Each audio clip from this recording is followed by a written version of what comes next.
आदरणीय सज्जनवृन्दहरू हार्दिक नमस्कार व्यक्त गर्न चाहन्छु। आज म यहाँहरू समक्ष विक्रम सम्वत 2083 सालको मेष सङ्क्रान्ति अथवा वैशाख सङ्क्रान्ति कसको कहाँ परेको छ भन्ने विषयमा प्रस्तुत गर्न चाहन्छु। विक्रम सम्वत 2083 सालको मेष सङ्क्रान्ति अथवा वैशाख सङ्क्रान्ति सर्वप्रथम म शिरमा पर्नेहरूको प्रस्तुत गर्न चाहन्छु। 2083 सालको मेष सङ्क्रान्ति शिरमा पर्ने नक्षत्रहरू ज्येष्ठा, मूल, पूर्वाषाढा, उत्तराषाढा, अभिजित, श्रवण, धनिष्ठा र शतभिषा रहेका छन् र यी नक्षत्र हुनेहरूको नामको सुरुको अक्षर नो, य, या, इ, यो, ए, यो, भ, भा, भी, भू, ध, धा, फ, फा, ढ, ढा, भे, भो, भौ, ज, जा, जी, जु, जे, जै, जो, जौ, ख, खा, खिखु, खे, खै, खो, खौ, ग, गा, गि, गु, गे, गै, गो, गौ, स, सा, सिसु। यी नामको सुरुको अक्षर आउनेहरूको विक्रम सम्वत 2083 सालको मेष सङ्क्रान्ति शिरमा परेको छ र शिरमा सङ्क्रान्ति पर्नेहरूको घर, जग्गा वा जमिनबाट लाभ हुन सक्ने हुँदा सोही क्षेत्रबाट लाभ लिनु हुनको लागि हार्दिक अनुरोध गरिन्छ। त्यसै गरी विक्रम सम्वत 2083 सालको मुखमा सङ्क्रान्ति पर्ने नक्षत्रहरू स्वाति, विशाखा, अनुराधा रहेका छन् भने यिनीहरूको नामको सुरुको अक्षर रो, रे, रै, रो, रौ, त, ता, ति, तु, ते, तै, तो, तौ, न, ना, निनु, ने, नै। यी अक्षरबाट नाम आउनेहरूको मुखमा सङ्क्रान्ति परेको हुनाले बोली वा बाणीबाट सफलता मिल्न सक्ने हुनाले सोही अनुरूप लाभ लिनु हुनको लागि हार्दिक अनुरोध गरिन्छ। त्यसै गरी विक्रम सम्वत 2083 सालको हृदयमा सङ्क्रान्ति पर्नेहरूको नक्षत्रहरू मघा, पूर्व फाल्गुनी, उत्तर फाल्गुनी, हस्ता र चित्रा नक्षत्र रहेका छन्। हृदयमा सङ्क्रान्ति पर्नेहरूको नामको सुरुको अक्षर म, मा, मी, मु, मे, मै, म, मौ, ट, टा, टी, टु, टे, टै, टो, टौ, प, पा, पी, पु, स, ड, ठ, पे, पो, रा, री।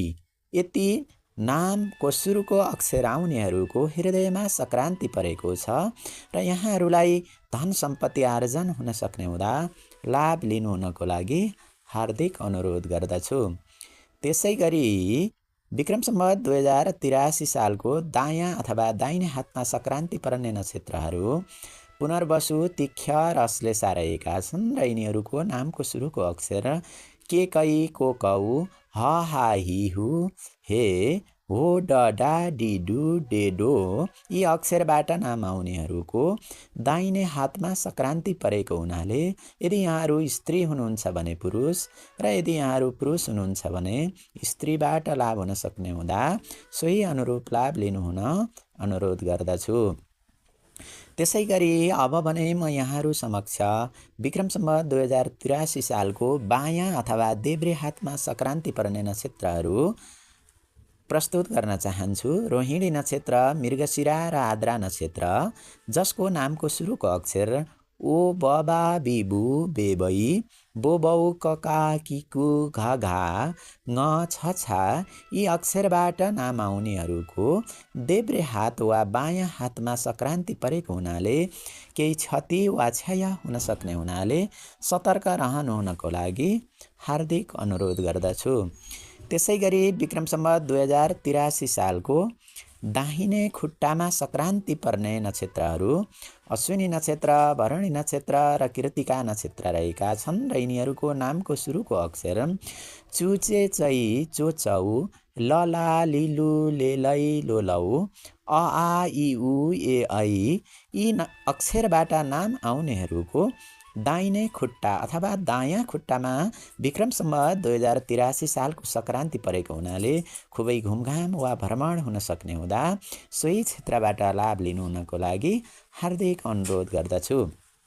त्यसै गरी म अब विक्रम सम्वत 2083 सालको देब्रे खुट्टा अथवा बायाँ गोडामा सङ्क्रान्ति पर्नेहरू नक्षत्रहरू हुनुहुन्छ पूर्व भाद्रपदा नक्षत्र, उत्तर भाद्रपदा नक्षत्र र रेवती नक्षत्र र यहाँहरूको नामको सुरुको अक्षर रहेको छ से सो सौ द दादी दु थ था झ य दे दै दो दौ च चाची।